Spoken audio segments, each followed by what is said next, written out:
Good morning. It is Tuesday, December the 28th, and this is The Drill. Welcome to all the butchers, bakers, and candlestick makers out there. I'm Ron, your host, and the only true conservative in the United States today. After the Daily Declaration for Spiritual Warfare, the Star-Spangled Banner, and the Pledge of Allegiance, we will have Don't Listen to Hugh Hewitt, Colorado Killings, the CRT bill is illegal, El Niño, Hugh Hewitt, No Dictatorial Powers, Green Energy, all that and more when I come back.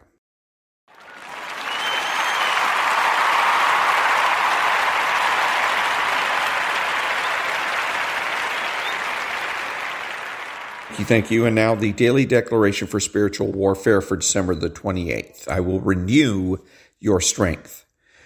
I will satisfy your desires with good things, so that your youth is renewed like the eagles. I send forth my spirit and renew the face of the earth. Therefore, do not lose heart. Even though your outward man is perishing, yet the inward man is being renewed day by day. For your light affliction, which is but for a moment, is working for you a far more exceeding and eternal weight of glory. Do not look on the things that are seen, but at the things that are not seen. For the things that are seen are temporary, but the things that are not seen are eternal. Psalms chapter 103, verse 5, 104, verse 30. 2 Corinthians chapter 4, verses 16 through 18. Prayer declaration, I will wait upon the Lord and renew my strength. Create in me a clean heart, O God, and renew a steadfast spirit within me. He who raised up the Lord Jesus will also raise me up with Jesus and will present me before your face. And that was the Daily Declaration for Spiritual Warfare for December the 28th.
Thank you. So over the weekend, I was watching on CNBC, and it was called Barron's Roundtable. I usually check out the Wall Street Journal with Jerry Baker and the Barron's Roundtable and whatnot.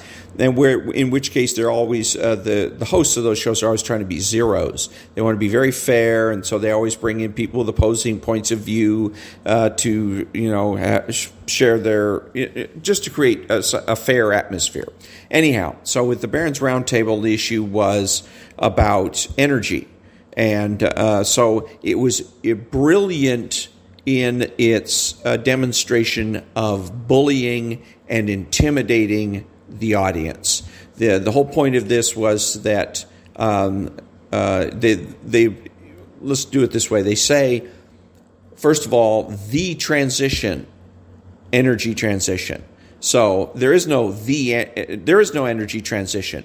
But this guy, the guest, he wants to make you believe that something is happening, that there's a movement afoot in the country or in the world, and they call it the energy transition.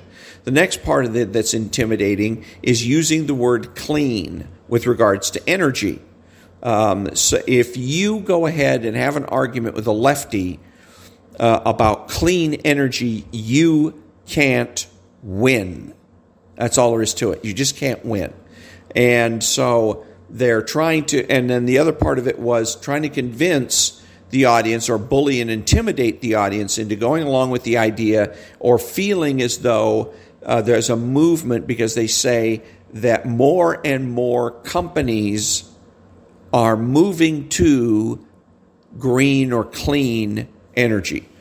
So how do you deal with this kind of situation? The first thing you got to do is when you're sitting down, deal with your kids. You're watching this maybe with your children.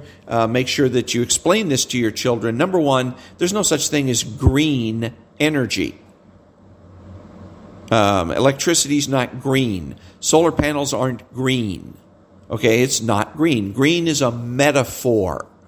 And if you allow the left to control the conversation through the use of metaphors, then you deserve to lose. Don't allow them to do it. One of the ways to stop them is to insist that they define their terms, or just challenge them and tell them there's no such thing as green energy. I don't know what you're talking about. And make him say, well, I'm talking about solar panels, I'm talking about electricity, and even then you can go ahead and challenge him and say there's nothing green about electricity. Battery farms that are used to create batteries for electric vehicles have a tendency to catch fire. The batteries themselves can't be just dropped into when their useful life is over. You can't throw them into a hole somewhere and throw dirt over them, and that's that. Batteries, those kinds of batteries may leak, and they may present a hazard to other people's property. They may ruin the water tables, etc. So there's nothing green about them. There's nothing clean about them. But get them to define their terms. What is it that you mean by green and clean? And so the other part of it is, don't allow them to intimidate you by suggesting that something is occurring that they haven't proved is occurring. Again, the way the left always starts this is with something called take my word for it. It's the oldest fallacy in the book. Take my word for it. No, don't take their word for it. If you do, you are going to lose the conversation. You're going to end up feeling like you're going insane, and you're going to start to seriously consider, maybe conservatism is wrong, maybe I'm wrong, maybe I need to just go ahead and sign up as a Democrat and start doing what Nancy Pelosi tells me to do. Don't do that. Okay? The person comes along and says, well, the move to green energy, well, where is that? What evidence do you have of that? Or flat out contradict them. No, there isn't. There is no such thing. I don't know what you're talking about. And this is the way, that's the place where you can defeat them.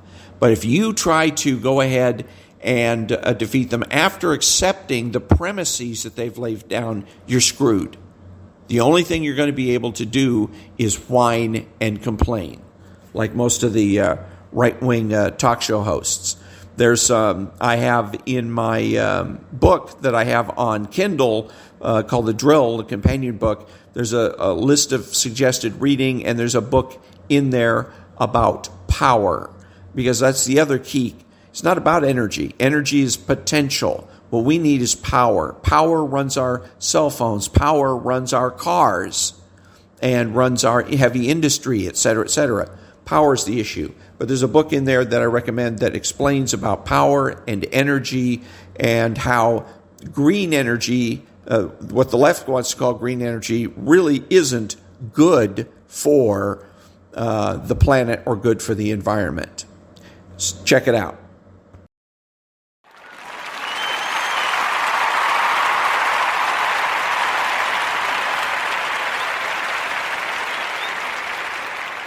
Thank you. Another thing on the COVID, and I think I mentioned this before, but it bears repeating. I still see a lot of people that are out protesting, and it's occurred to me recently. I was talking again a lot about privacy and whatnot, but in terms of protest, that ship has sailed. It's too late. There's a lot of people that struggle, that listen to the left when the left says, never give up, never give up, never give up. But in this particular case, it's your protests are misplaced. I see on Instagram posts from people in Germany, a lot of cities in Germany, where people are protesting lockdowns, or it was actually the COVID passports that they're talking about doing in Germany. All of this stuff, all this protesting, whether it's you're hitting somebody or you're going to go marching or whatever, it's too late.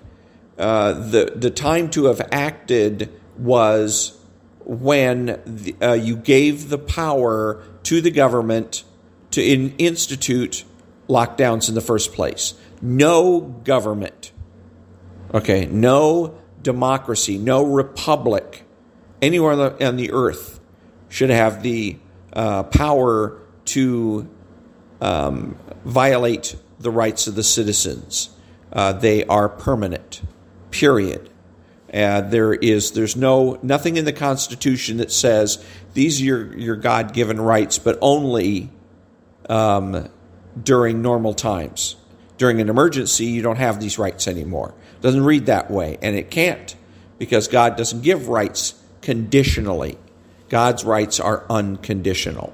So when we in the United States, all the people in the different states went ahead and we did nothing when the state legislatures were conspiring with the executive branch to set up this dictatorship where the governor gets to be a dictator and he gets to decide all by himself what's going to happen or not going to happen during this so-called emergency, that's unconstitutional. So one of the things that we should have done was shut that down. We didn't. So now we are facing the consequences of that negligence. We can still fix it because, again, the people reign supreme.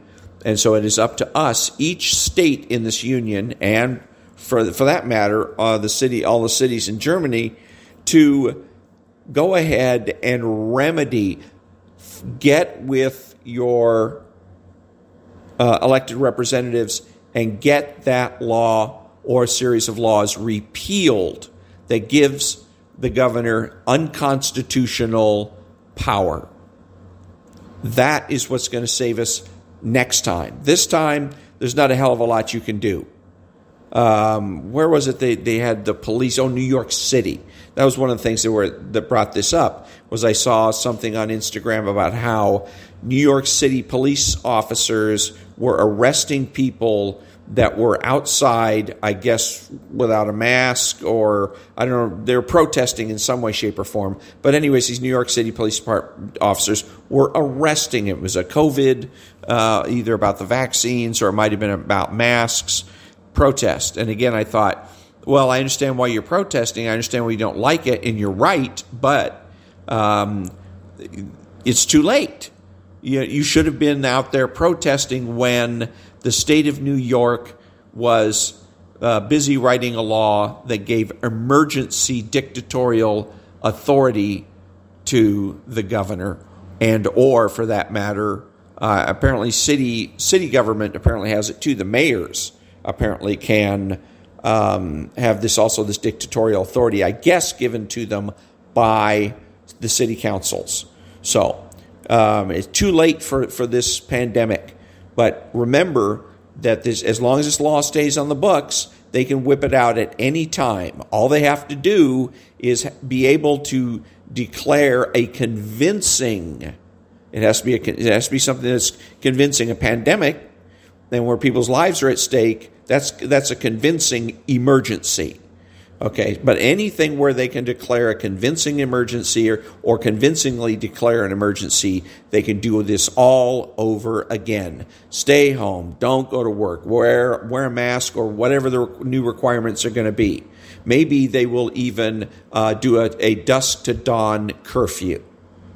Who knows? So when this is all over, the first thing that all the people of the United States have to do is get with their state governments and make sure that the laws that enabled the state governments to act dictatorially are repealed.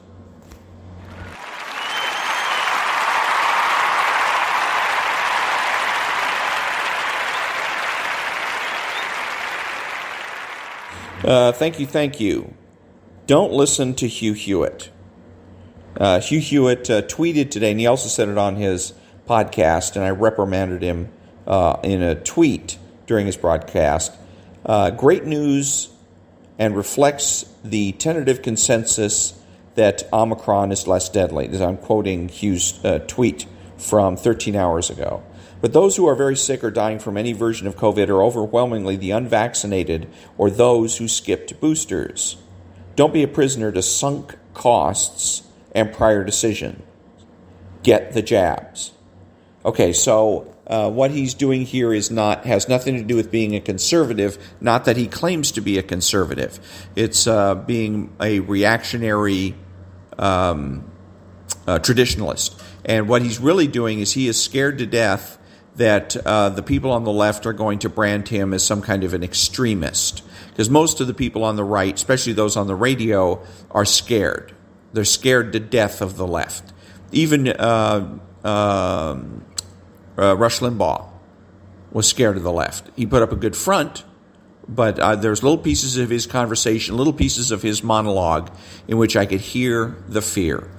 In any case, Hugh Hewitt is demonstrating fear here. He's more concerned about being slandered by the left as being some kind of an extremist than he is in dealing with reality and the facts of reality. Facts of reality is that getting any type of a medical procedure is on its face a matter of privacy. Any individual that doesn't want to discuss medical procedures, the advice of their doctor, etc., has a reasonable expectation of privacy. Notice I didn't say right. There is no such thing as a right to privacy. There is reasonable expectations of privacy. And human beings have reasonable expectations of privacy because we are self-conscious. That's what makes us different from the animals. And one of the reasons why the left keeps trying to make us out to be nothing more than just another animal, so that they can get rid of this. They think they can go ahead, therefore, and get rid of our self-consciousness and thereby our reasonable expectations of privacy. But in any case, as it relates to the COVID, it's a medical procedure. It's between you and your doctor. I'm not going to ever tell somebody to go get a vaccine or avoid getting a vaccine. None of my business. None of my business. Maybe I'm vaccinated. Maybe I'm not. Maybe I wear a mask. Maybe I don't. It's nobody's business what I do.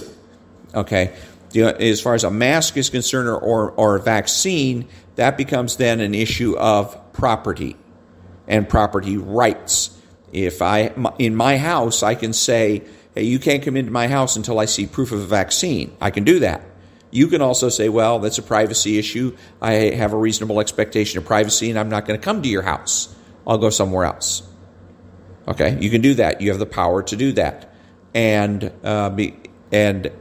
so the same goes with masks. If I want to declare that you have to wear a mask, then you either wear the mask or you go somewhere else. There are signs that I've seen on people's houses when I'm out and about making deliveries, and they say, "Take your shoes off." Everybody must take their shoes off. Okay. So now I could try to confuse the issues by saying you have no right to tell me what I can do with my own shoes and blah blah blah blah. But the real issue is property. When I'm on their property, they can tell me to take my shoes off. If I don't like taking my shoes off, I can simply go somewhere else. And it's the same thing that where Hugh Hewitt is making the mistake. When he's advising you to go out and get a vaccination, he doesn't know you. He doesn't know whether or not maybe you have allergies to some of the ingredients, or that there's other ailments that you may have that may present complications if you go out, or increased risks. He doesn't know. He's not your doctor. So err on the side of caution, talk to your doctor about it, and don't discuss it with anybody else. And don't be bullied and intimidated by the likes of Hugh Hewitt.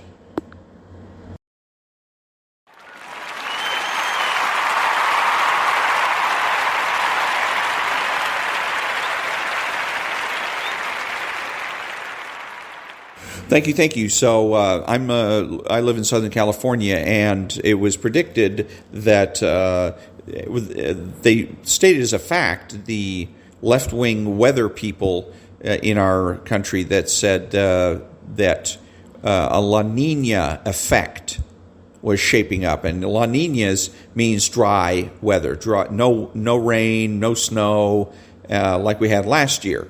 And the year before that, I think we had decent rain, and the year before that, good rain. But anyways, so we're sitting here right now.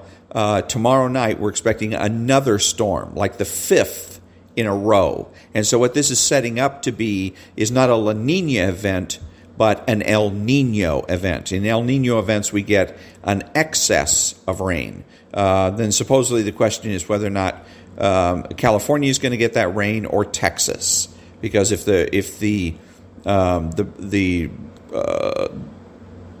rain bands are moving in south of us, then it's going to go through Texas. Texas and Mexico will get the bulk of the rain. Well, we're getting the bulk of the rain, so this is shaping up to be an El Niño season rather than a La Niña season.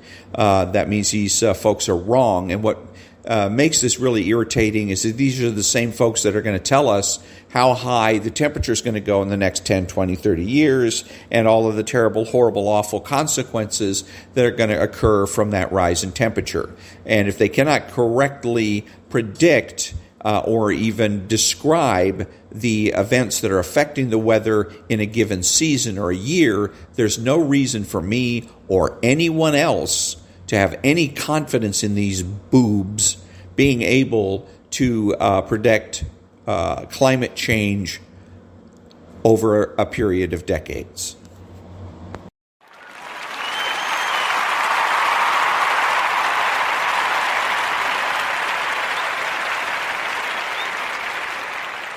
Thank you. There's a rumor that I heard on Ben Shapiro's show that the Congress, Republicans in Congress anyways, are trying to create a bill to create a law to ban CRT throughout the land.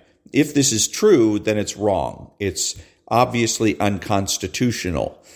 I want to remind people that being a Republican or a conservative doesn't mean that conservatives or Republicans are always and automatically right, or correct, or appropriate. So this is a bill that, if true, that is inappropriate, and it's out of line because it's in direct conflict with the First Amendment. And I know that with absolute certainty because I've read the First Amendment, I've read the Constitution, which brings up another point. The left in this country wants you to believe that the only way we can find out whether or not something is unconstitutional is by getting a ruling from the Supreme Court of the United States, or failing that from another court. That's wrong. We can know what is constitutional or not constitutional by simply reading the Constitution. Now, in this particular case, when you're one of the things that you can do is tell your kids. When you're, if you're assuming your kids are old enough, you go ahead and discuss it with them and say, tell them that this is wrong, tell them why it's wrong, tell them about the First Amendment to the Constitution, and that how this conflicts with it, and so it's wrong and it should be defeated, and if not, then it should be struck down by the Supreme Court. So if you have any doubts about what I'm saying, then I, of course, because my attitude is doubt me. Doubt me, doubt me, doubt me. Rush Limbaugh used to say all the time, don't doubt me. I say, doubt me. And in this particular case, to resolve that doubt, read the Constitution.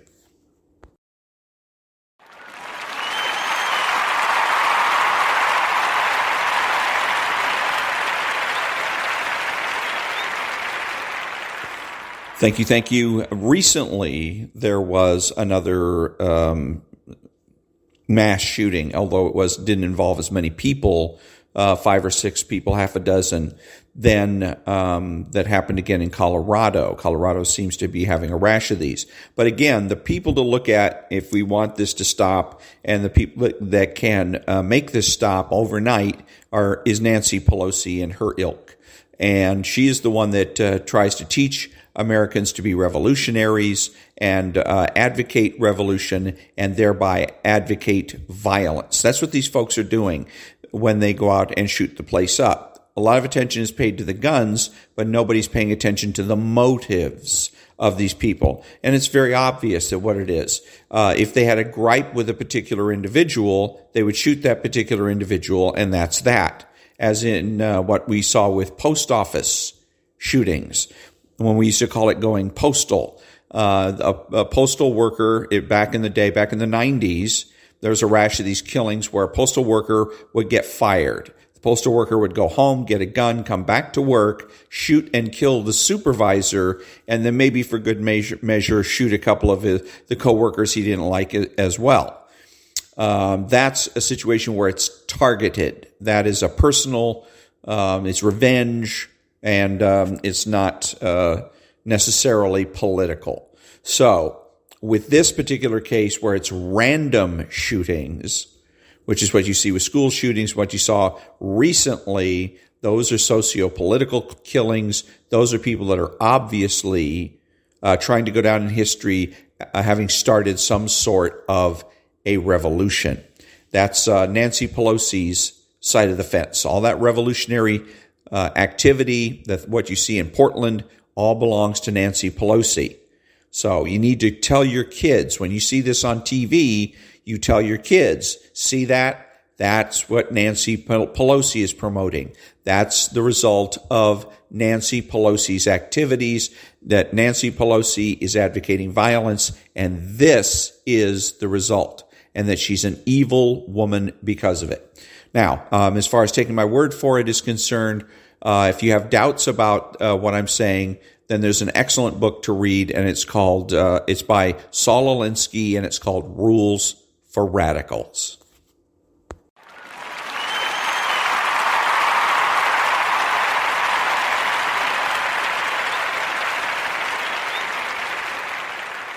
Thank you. Don't listen to Hugh Hewitt. Hugh Hewitt is on the radio, and he's telling everybody that if you have a scintilla of doubt, you should go out and get vaxxed or smaxed or daxed or get your...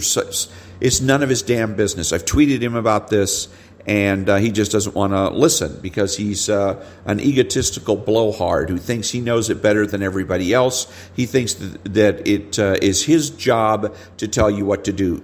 The reality is, and the solution to this issue is privacy. You have a reasonable expectation of privacy. It is nobody's business whether or not you've been vaccinated, and that's the end of that. If anybody asks you, it's none of your business. Okay? Now, if you choose to give up your privacy, let's say you're going to a baseball game, and they want to see proof of vaccination, and you choose to show them your little card, that's on you. But you don't have to do that. You have a reasonable expectation of privacy. It's none of Hugh Hewitt's business whether or not you get vaccinated. Also, from a health standpoint, if the vaccinated have nothing to fear from the unvaccinated if the vaccines work. So that's what you have to understand. And from a practical standpoint, because that's what's going to be Hugh Hewitt's fallback position is, well, but this isn't the Constitution isn't a suicide pact, or what difference does it make if people are dying and you're passing it along? The vaccinated have nothing to fear from the unvaccinated, period. We can live together. We don't have to have an all or nothing strategy here, okay? You have a reasonable expectation of privacy. Don't listen to Hugh Hewitt when he tells you to go out and get vaccinated. Don't listen to it.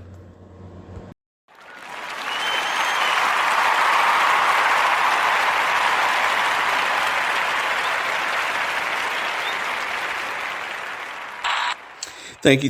This is Ron, your host, and the only true conservative in the United States today, bidding all of the butchers, bakers, and candlestick makers in the audience adieu. I want to remind you to listen to John and Ken show for more examples of conservatives and conservatism and how to communicate as a conservative.